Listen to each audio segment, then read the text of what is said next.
Welcome, Miss Autumn says, thank you. Okay, so tonight we're going to be talking about Talk for Writing and how to develop early writing skills in FS1 and FS2. And I've asked Lisa Davage, who is the lead for early writing skills at Arbor School, to talk to us tonight and share her tips and advice. Lisa is the phonics queen. Which Lisa? No, it's Lisa Davage is the phonics queen. Okay, so over to you, Lisa. Lisa, so you're known as the phonics queen at Arbor School. How did you get that title? I think it's just that my passion for teaching children to read.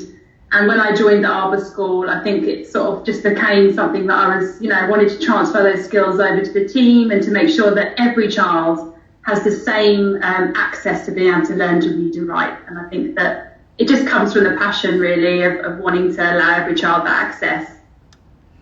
And so what is Talk for Writing? This is something that you're particularly passionate about. What is Talk for Writing? Where does it come from? Well, Talk for Writing has been around for many years, not something new. It's a systematic approach to teaching early language, early literacy.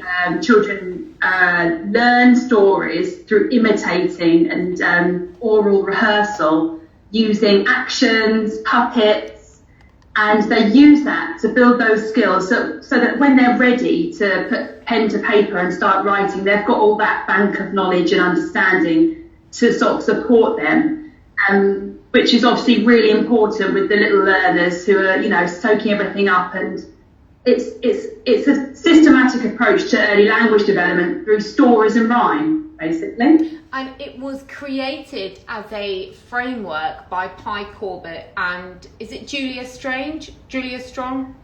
So yeah, Pi Corbett, he's a poet and he's an educational consultant and he's a pioneer for the Talk for Writing approach.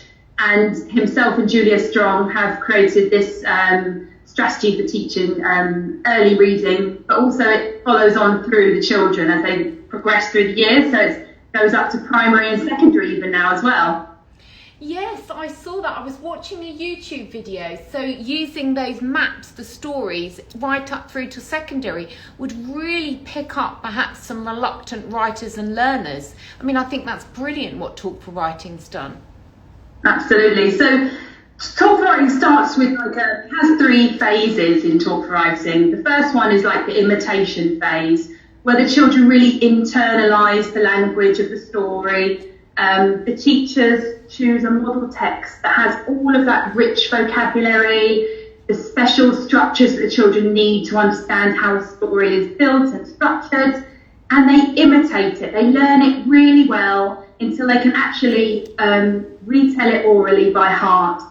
We support that with the use of story maps, which basically images that we draw together, images and some words like connectives, as well as some alliteration words and some describing words to support the children to remember the story. And then we create actions together. So we always start by orally starting with the story and then building on the actions so the children feel like they're part of the construction of their performance. They are storytellers, and we remind them of that. And we say, like, are we ready to tell the story? And we start off by being storytellers by standing up straight, we open our storybook and off we go. And it starts with the imitation, and then the next stage is for the children to innovate, which is where they start making small changes to the story. That could be just changes to, character, or it might be changing the setting of the story, or perhaps the ending of the story. And the children really enjoy this bit. It's where their creativity starts. And alongside that, we do all kinds of shared writing. So the children can feel like they're contributing to a piece, and then we create it as a class. So that's the innovation part. And the ultimate goal is that we want children to be able to go off on their own, have that independent application. And that's the third stage of Talk for Writing. That's when children can go away and they've got all of that information, they've got the vocabulary, the characterization, the settings, and the way that the story is structured, and they're now ready to have a try at doing that themselves. Now, in early years, that might just be, orally telling or like a transcript, but we do start to, at the end of FS2, I've had children that are able to write their own stories, just as 1 or 2 sentences for each part of the story, but it's possible, and the magic really does happen. It's amazing. And it starts by learning a few basic skills, such as once upon a time. Is it why this movement? I've forgotten. There's lots of different actions that you have. Pi Corbett has given some recommended actions for the connectives, such as next, after that, then, and the children really start remembering them, and you hear them using them in their play, which is amazing. I've had some children that have really had some speech and language difficulties, and we've done talk for writing, then I might hear them over in the Play-Doh area saying, oh, after that, or, next, and they're using those words, and I just love it. I love hearing that and thinking, oh, that just makes it all worthwhile. So yeah, there's particular actions that you can follow for the connectives, and we say once upon a time, and at the end of the story, we like to come up with some little rhymes like Pi Corbett's one, 4-leaf clover, story's over. They like that one. We try and cut little riddles and rhymes to end our stories with. And I was watching an interview with Pi Corbett today, who is the thought leader, the creator of Talk for Writing. He's the real expert on this, and he talks about that he's never come across a child who hasn't been able to access Talk for Writing in some way. I mean, that's extraordinary. That's exactly right. The thing is, it's so inclusive. You can adapt it, you can differentiate it. It's very multi-sensory, so it really does allow itself to all the needs of different pupils. And yes, Pi Corbett, he's absolutely inspirational. He was my influence when I was doing my teacher training. I think that just followed through with me as I've been teaching over the last 12 years. And I was actually lucky enough to be trained with him at one of the training centres in the UK. There are 14 training centres in the UK at the moment, which are the model schools for Talk for Writing. And I was working one of those in East Sussex. So I think that also really, spurred me on to continue with that as I carried on teaching, and particularly in early years. And, here in the UAE, it's important that we know about the latest things in education, and that we're also leading the way for other schools. And I think your passion for early writing and for phonics and early literacy skills at Arbor School has really set you apart, Lisa, and you've got quite a reputation for the way that you get children writing. Could you give us a few success stories of how you've been able to get children to start writing in FS2? Yes, absolutely. We have some reluctant writers, children that feel like they're not able to, and that sort of stops them from feeling confident to try. What we start our stories with is a hook, a creative hook, which is a very talk for writing approach. So the children are hooked in to the new story, and we do a big story reveal. And at the Arbor School, we have what we've called a topic trolley, or a talk for writing trolley, where we come in with props and things to spark their enthusiasm and attention and really hook them in. And that has really been very successful on getting particularly the boys who might not be interested in wanting to write. They've come in and they've looked at some of the props in the story trolley, and they've really been inspired. We've also been most recently doing a story called Whatever Next by Jill Murphy, and it's about a little bear who imagines going to a moon and going on a rocket ship and all of these lovely kinds of things. And the children are now in term 3 in FS2, and we've done Talk for Writing from the very beginning. And now I'm starting to see the children who are absolutely against putting pencil to paper, writing sentences, but writing sentences using connectives, writing sentences with amazing describing words such as whoosh and up in the beautiful starry sky, and it's absolutely magic. It really is. Real wow words there. Whoosh. Yeah, absolutely. Starry sky, fantastic. From my experience of teaching children and using a, child-led learning in the moment model in nurseries, I found that it all begins with a spark. and that you know, just by introducing a story, introducing a new book, you're off on a new adventure, on a new topic. So it's great to hear that your class are now really into this new book. So I bet you've got lots of space chat in your classroom at the moment. Absolutely, and I think you're right. Sorry. Oh no, we lost you there. So what are some things that parents can do at home that support early writing?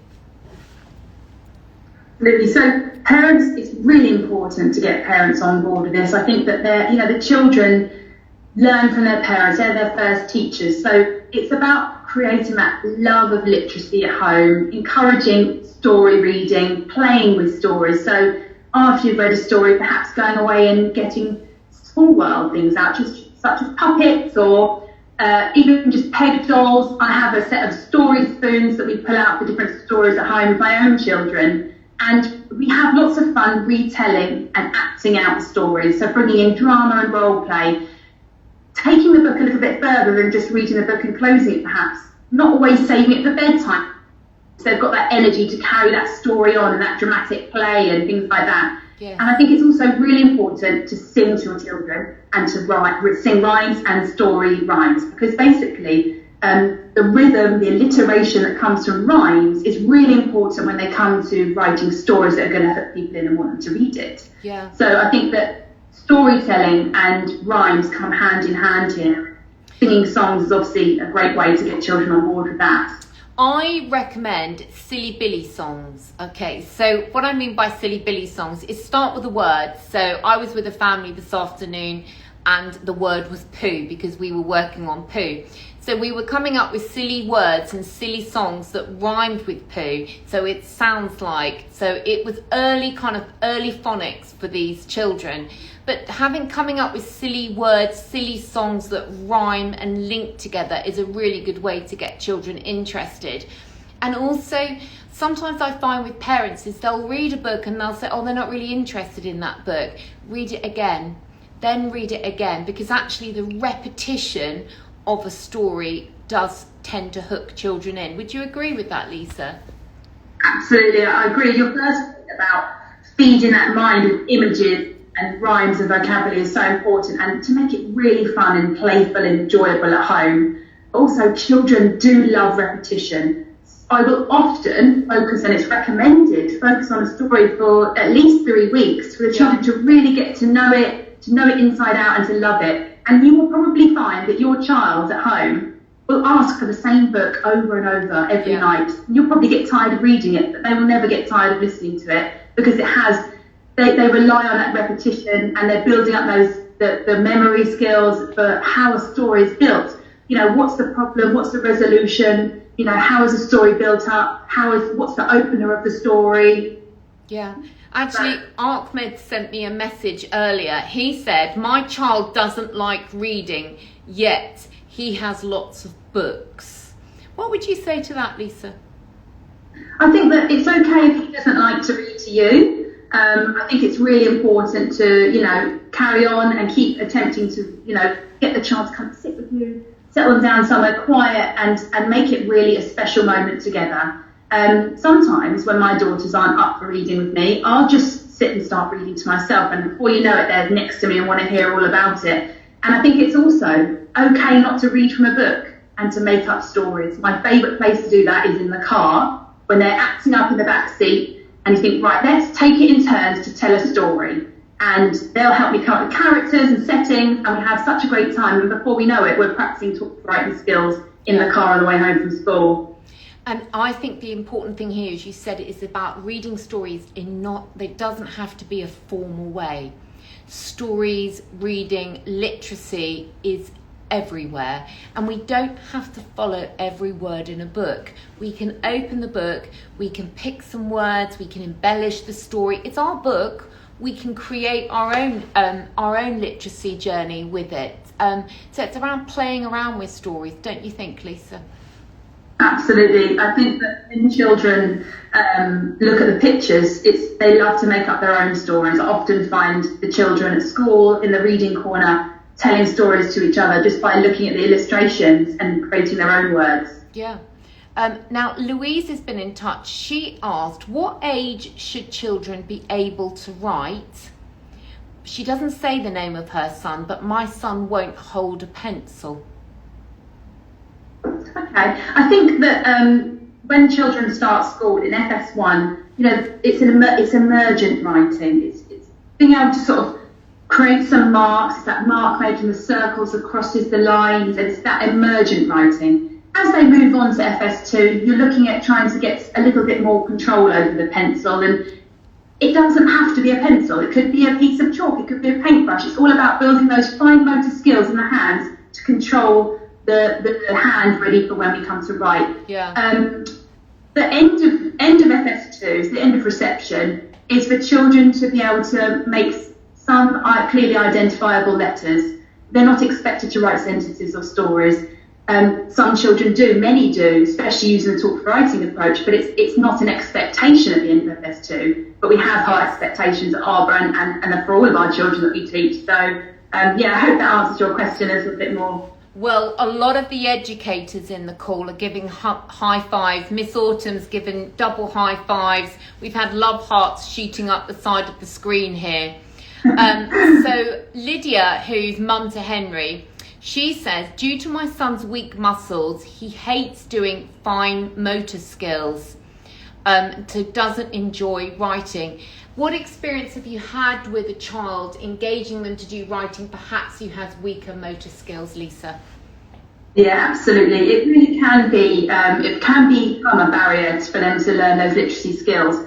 The whole idea of talk for writing is it's actually removing that component of literacy, because they're doing lots of oral rehearsal. Yes. And they're building using shared or guided writing. It's okay if the children can record themselves telling a story. These are all amazing literacy skills that are building foundations for the further years.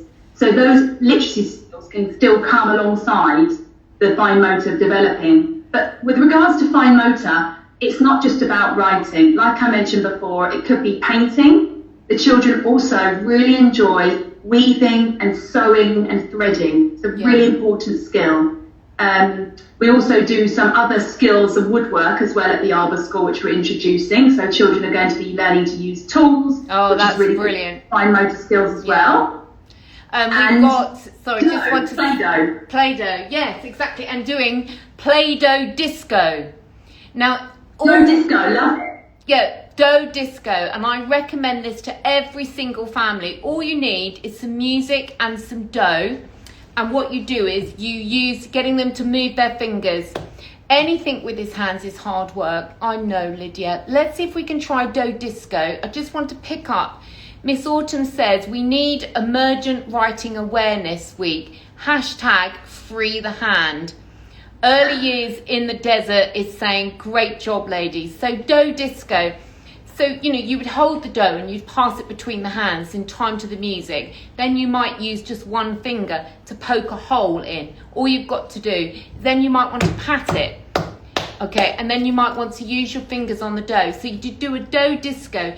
These are early writing skills, and it's fine motor skills, hand-eye coordination. That doesn't mean they're sitting down at a table and formally writing.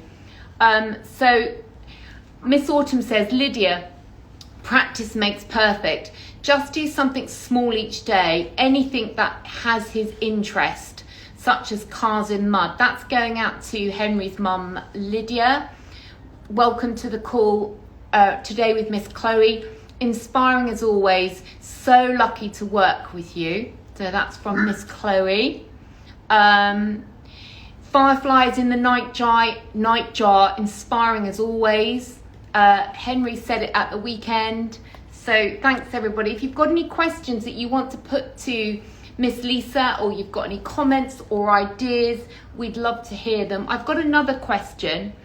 Arwa asked earlier, she said, my child is 4 years, is in FS1, so it's obviously term 3 of FS1, and he doesn't hold his pencil correctly.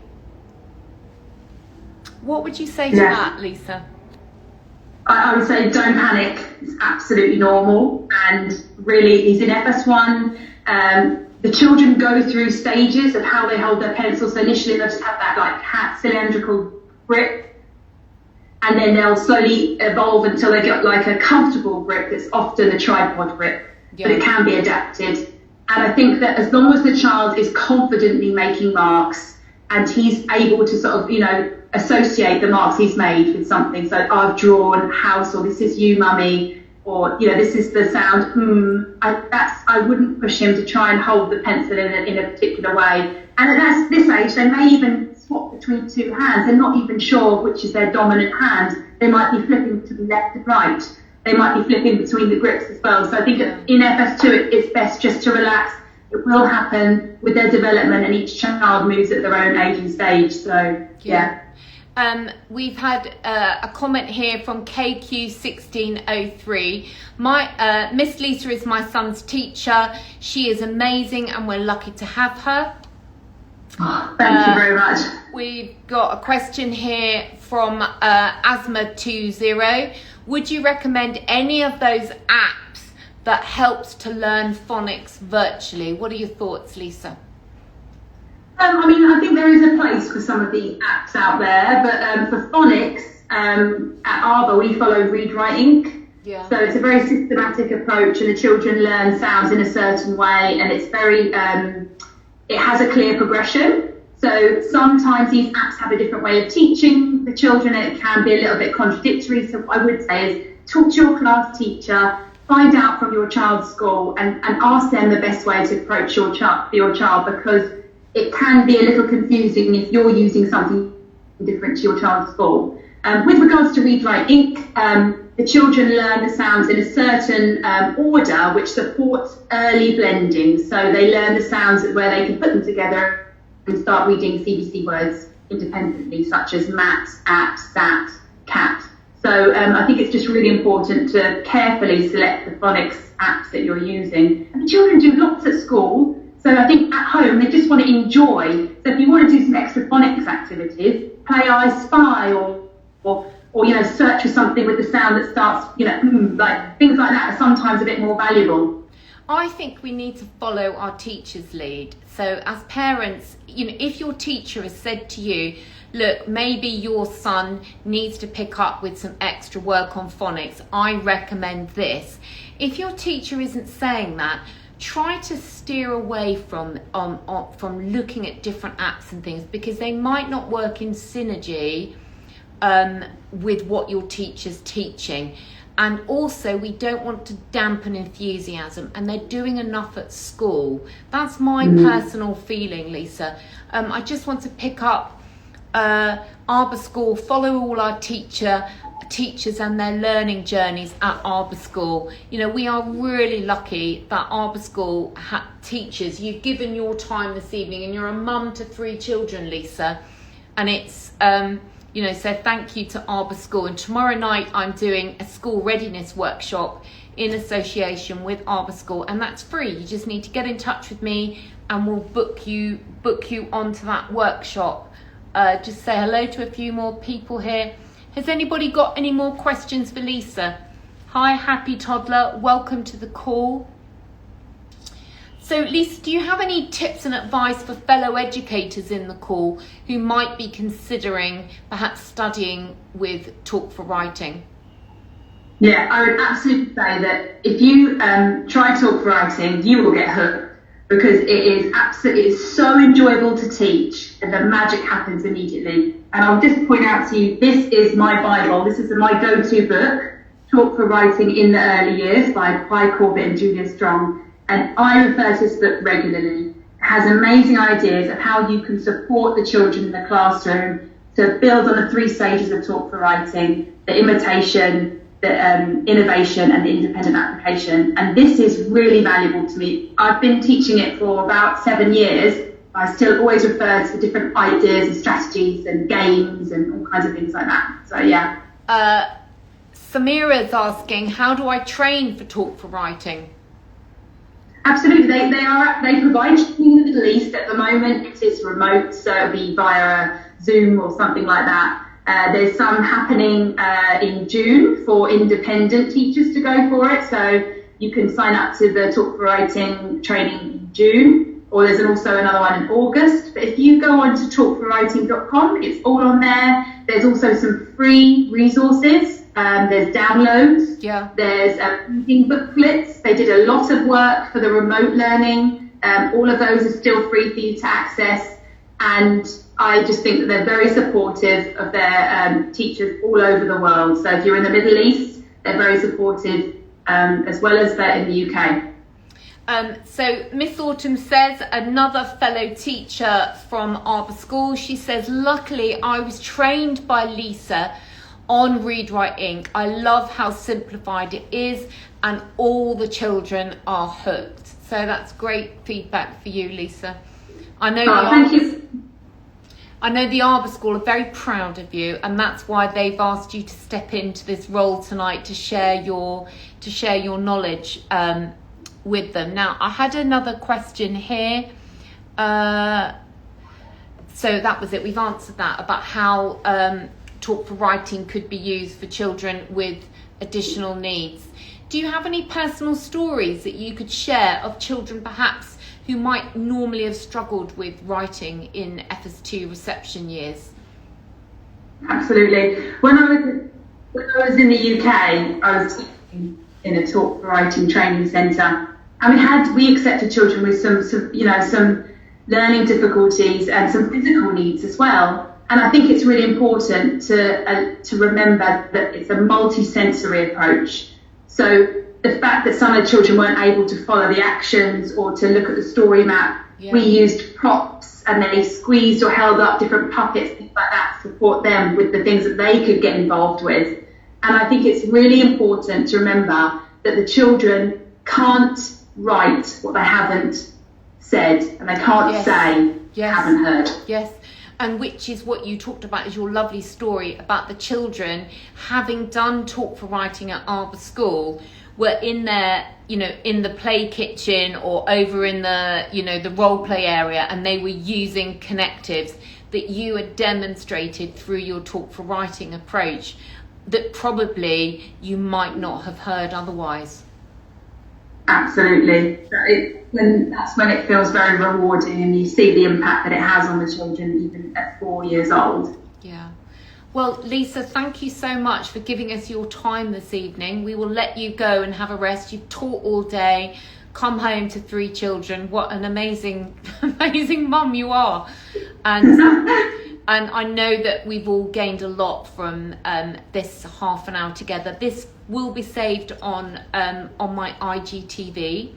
And tomorrow night we have a school readiness workshop with Arbor School and myself on Zoom. So if you want to come along to that, you just need to send me a message, get in touch, and I will send you the link. I promise. It's all free, and it's in association with Arbor School on how we can support the children to get ready for school. And you've got a toddler starting in FS1 this September, haven't you, Lisa?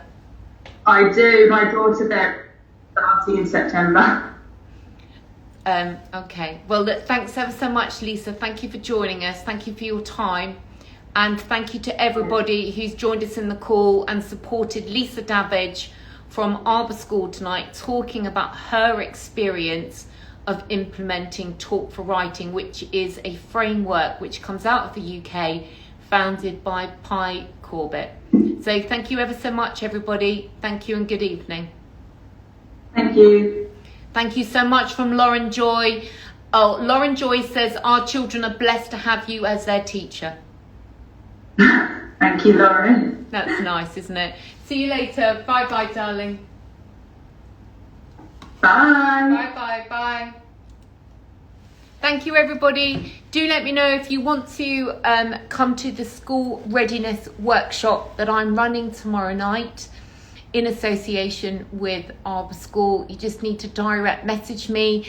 Thanks, Lydia. You're so welcome. Fireflies in the Night Jar. It was great to have you on the call and for you to have supported Lisa Davage from Arbor School tonight. Do message me if you want to come to my school readiness workshop tonight, where I'm going to give you lots of tips on how you can get your child ready with the right skills for school this September. Take care. Night, night, everybody.